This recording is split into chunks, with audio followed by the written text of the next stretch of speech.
My parents kept breaking into my apartment. No knocking, no permission rummaging through my things. My sister even stayed over using my place like it was her own.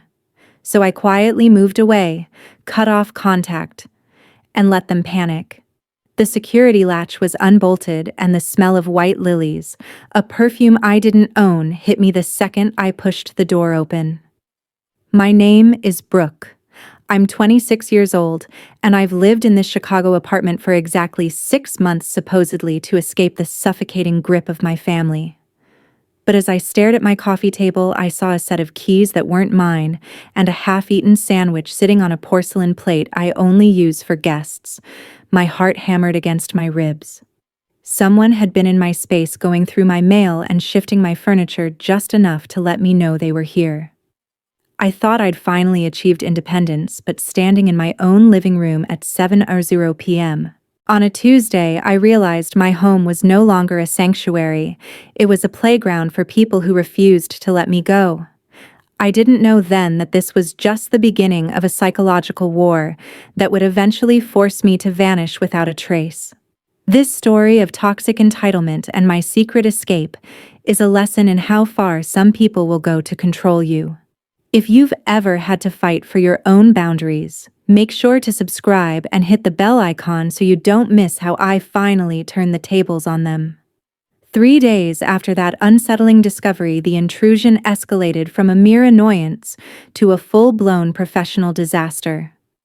I walked into my kitchen to find my dining table, which usually served as my secondary workspace, wiped completely clean, polished to a mocking shine that sent a jolt of panic through my chest. My heart skipped a beat as I realized that the 3 color-coded folders containing 6 months of raw data for the upcoming quarterly audit were gone. These weren't just papers. They were the backbone of my current project at the firm, and without them, I was looking at a catastrophic failure in front of my board of directors. I tore through the apartment, checking under the sofa and inside the hall closet, until my eyes landed on the tall, industrial-grade trash bin in the alleyway, visible from my window. There they were sitting atop a pile of coffee grounds and discarded takeout containers ruined beyond recovery. I didn't even bother to take off my coat before dialing my mother, Deborah. She picked up on the second ring, her voice chirping with an insufferable manic cheerfulness, as if she hadn't just sabotaged my career. "Mom, did you touch the papers on my dining table?" I demanded, my voice trembling with a mixture of rage and disbelief. There was a brief theatrical pause before she sighed, a sound filled with the practiced martyrdom she had perfected over decades. "Honestly, Brooke, I did you a massive favor. That table was a disaster zone of cluttered scribbles and messy charts that made the whole room look like a college dorm. I spent 4 hours scrubbing that kitchen and organizing your life because you clearly don't have the time or the discipline to do it yourself."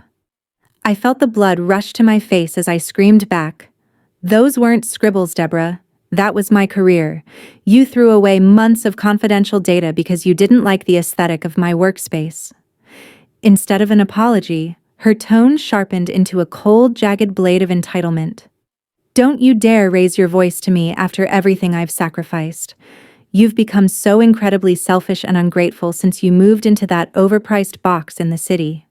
You call me a trespasser, but you seem to forget who spent $300 last month to help cover your car insurance when you were short on cash.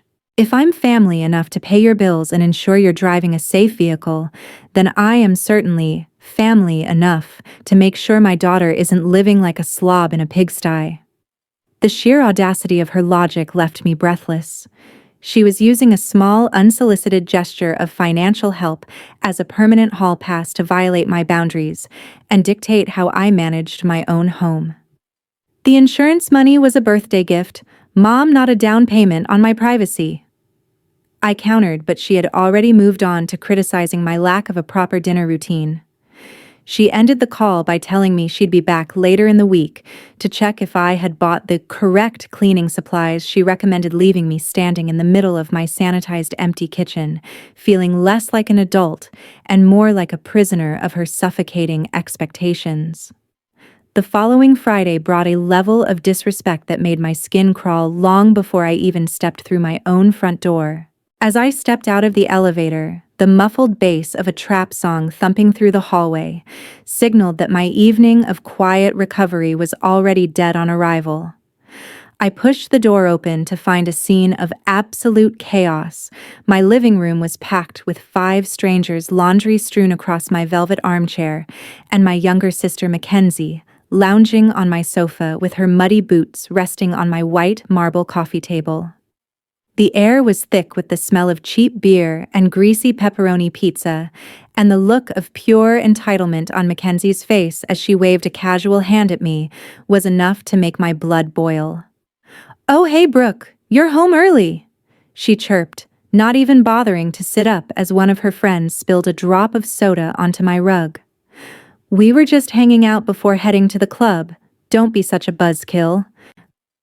My eyes darted to the kitchen counter where 2 large pizza boxes sat next to my open wallet, and my phone buzzed almost instantly with a notification from my bank. A $45 charge from a local pizzeria had been authorized using the emergency credit card I kept tucked away in my bedside drawer for actual life and death situations. "Did you seriously go into my bedroom and steal my credit card to buy pizza for your friends?" I hissed, my voice low and dangerous as I started ushering the confused strangers toward the exit.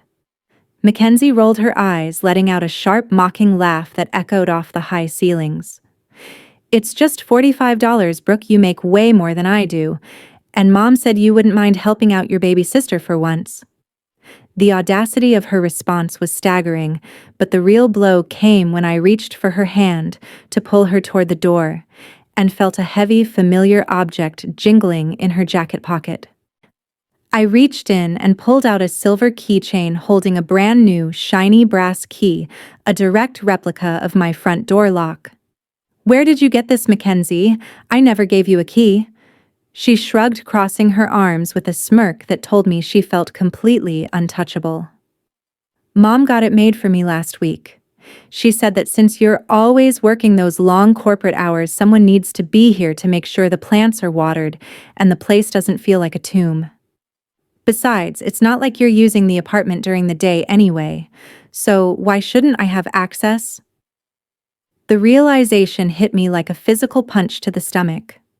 My mother hadn't just invaded my space, she had effectively turned my home into a public community center for the entire family, without my consent. I felt a crushing sense of isolation standing in the middle of the room I paid for, surrounded by the remnants of a party I never invited, realizing that to my own flesh and blood I wasn't a person with rights. I was just a free resource to be exploited. The hour-long drive to the suburbs felt like a journey back into a prison I had spent my entire adult life trying to escape. I pulled into the manicured driveway of my childhood home, the engine of my car clicking as it cooled in the humid evening air, and for a moment, I just sat there, staring at the red front door. I walked inside without knocking, mirroring the very lack of respect they had shown me, and found my parents sitting in the formal dining room as if they were expecting a state visit rather than a confrontation. My father, Gerald, a retired warehouse manager with a face like etched granite, didn't even look up from his newspaper as I slammed my hand onto the mahogany table. "I want every single copy of my apartment key back right now," I said, my voice cold and unwavering. "And that includes the one you illegally handed over to Mackenzie." Gerald finally looked up, his gray eyes narrowing with a look of stern disappointment that used to make me crumble, but now it only fueled my fire. He folded his paper with slow, deliberate precision before crossing his massive arms over his chest. "You're acting like a child, Brooke. We are your parents, and in this family we don't believe in these modern, selfish walls you're trying to build. If you're so obsessed with having a private life where your own flesh and blood isn't welcome, then perhaps you shouldn't be carrying the name I gave you." The sheer arrogance of his statement, the idea that my identity and my home were mere extensions of his authority, made me realize that words were no longer enough. "Fine, keep the keys," I retorted, standing up so abruptly my chair scraped harshly against the floor. Because the locksmith is arriving tomorrow morning at 8 a.m. to change every bolt in that building. From now on, the only way you're getting in is if I invite you, and right now I have no intention of doing that." The room went deathly silent for a heartbeat before Deborah let out a sharp, strangled gasp that sounded like a wounded animal. She clutched at her chest, her face contorting into a mask of sudden agonizing pain as she slumped forward against the table, nearly knocking over a crystal vase. "My heart. Gerald, I can't breathe. Our own daughter is treating us like common criminals." She wheezed, her breath coming in shallow, dramatic bursts that I had seen 100 times before whenever things didn't go her way. My father rushed to her side, casting a look of pure venom in my direction as he cradled her head. "Are you happy now, Brooke? You've worked your mother into a state of collapse over a piece of metal? Your selfishness is literally killing her, and all you care about is your precious privacy." I stood there watching the theatrical display of her faux heart attack, feeling a sickening mix of guilt and absolute clarity. They weren't just overbearing, they were using my own empathy as a weapon against me, turning my basic right to a secure home into a moral failing that supposedly endangered my mother's life. The installation of the heavy-duty deadbolts should have been the end of this nightmare, but reality proved far more sinister. On Tuesday morning, I personally handed the locksmith $300 to ensure that every mechanical entry point to my apartment was secure. Yet 48 hours later, the telltale signs of intrusion returned. I walked into my kitchen after a grueling shift to find my spice rack reorganized by color and a fresh batch of herbal tea steeping in a pot on my stove. The panic that set in was different this time. It was cold and paralyzing, because I knew for a fact that my parents did not have these new keys. My hands shook as I checked the deadbolt, finding no signs of forced entry or scratches on the brass plate, which meant someone had walked through my front door with a legitimate key. The only person on this entire planet who possessed a spare was the building manager, and the thought that my family had reached him made my stomach churn with a violent sense of betrayal. I stormed down to the lobby the next morning to confront the landlord, Mr. Arthur Gable, a man who had always seemed like a harmless, rule-abiding professional. He looked up from his desk, his expression shifting from confusion to a deep, pitying sorrow that immediately set off alarm bells in my head. "Boom, Brooke. I'm so glad you're up and about," he whispered, his voice dripping with an unearned, condescending sympathy that made my skin crawl. "Your mother, Deborah, came to see me on Wednesday in a state of absolute devastation. She told me everything, dear, about the severe clinical depression, the recent breakdown at work, and your specific threats to harm yourself." I stood there utterly speechless as he explained how my mother had sat in his office for 2 hours, weeping and pleading for the master key so she could save her daughter's life before it was too late. He had bypassed every privacy clause in my lease because Deborah had painted a convincing, terrifying portrait of a woman on the brink of suicide, using my own family's intimacy to weaponize a lie against my freedom. The sheer depravity of her tactic left me reeling. She had branded me mentally unstable just to bypass a lock. "Mr. Gable, I am not depressed, and I have never made a threat against my own life," I said, my voice vibrating with a cold, calculated fury as I pulled out my phone to record the conversation. "You have violated the Illinois Residential Tenants' Right to Privacy Act by granting unauthorized access based on hearsay, and you have put my safety at risk." His face went pale as the legal implications finally pierced through the emotional fog Deborah had created, but the damage was already done. I realized then that no lock, no matter how expensive or complex, could protect me from a woman who was willing to destroy my reputation and manipulate the law just to keep her hooks in my life. I spent that evening sitting on my floor staring at the tea Deborah had made while scrolling through the Illinois compiled statutes on illegal entry. I wasn't just a daughter fighting for space anymore.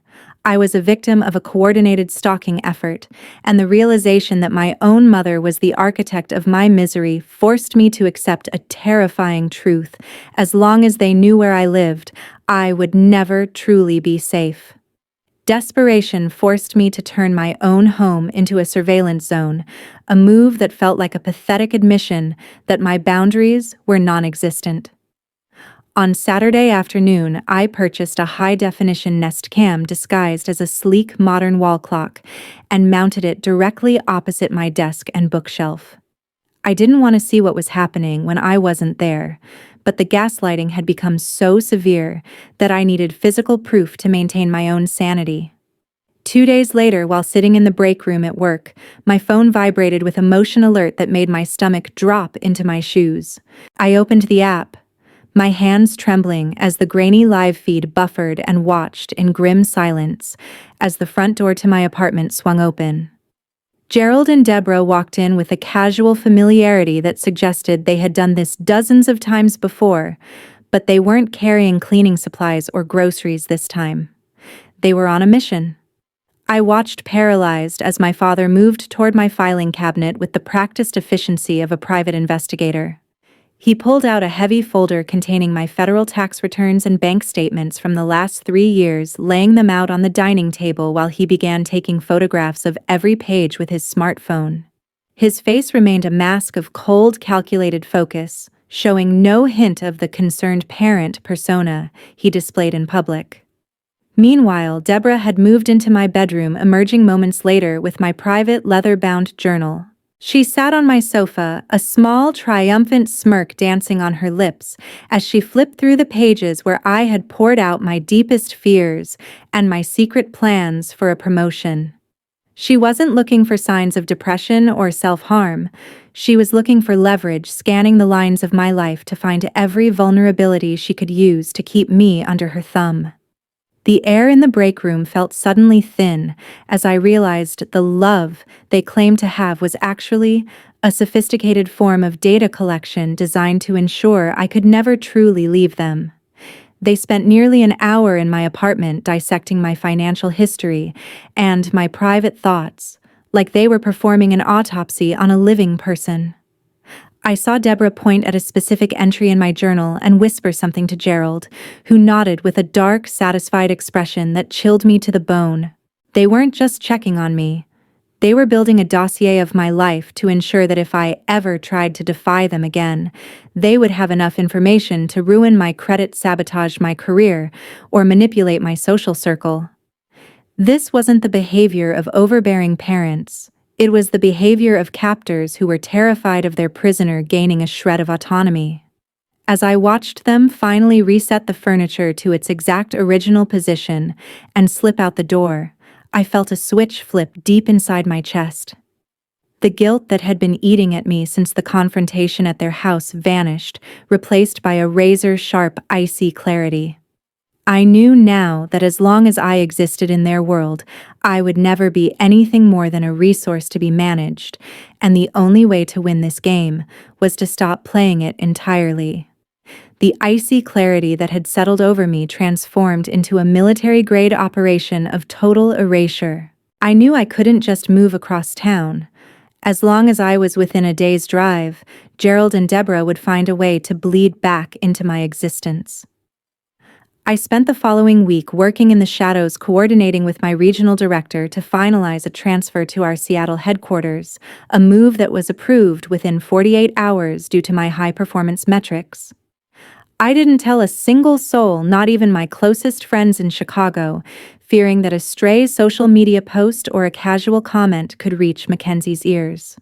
I waited for the perfect window of opportunity, the annual late August weekend when my parents drove across the state line to their lakeside cabin in Michigan, a place where cell service was spotty and their focus was on their own relaxation.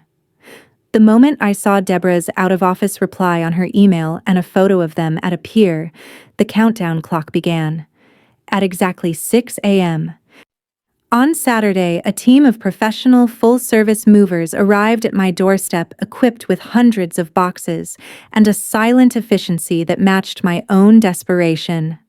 I had paid a premium for the white glove service, which meant they packed, wrapped, and loaded every single item of my life into an unmarked semi-truck in less than 6 hours. While they dismantled my bed frame and padded my dining table, I sat at my laptop and systematically scrubbed my digital footprint from the state of Illinois. I updated my mailing address to a secure P.O. box in Washington, deregistered my voter status, and notified the utility companies to shut off the water and electricity effective at midnight. Every breadcrumb that could lead them to my new doorstep was being incinerated in real time. I even went as far as to settle my final bill with Mr. Gable's management office, informing him through a legal courier that I was terminating my lease early due to his documented breach of my privacy. As the final box was carried out and the echoes of the mover's footsteps faded down the hallway, I stood in the center of the hollowed-out living room. The apartment that had once been my dream was now just a collection of empty white walls and bare floorboards stripped of any warmth or memory. I took out a single small cardboard box and placed it squarely in the middle of the room, ensuring it would be the first thing they saw when they used their master key to break in again.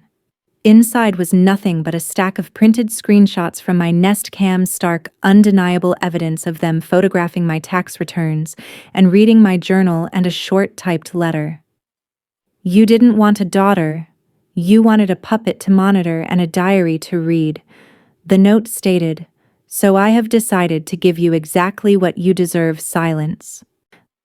I locked the door for the very last time, dropped my keys into the building's secure drop box, and drove toward the airport without looking back at the skyline I was leaving behind forever. The explosion of panic that followed my disappearance was something I only witnessed through the digital echoes of my blocked voicemail. When Gerald and Deborah returned from Michigan on Monday morning, they likely expected to find me compliant and subdued after their weekend surveillance.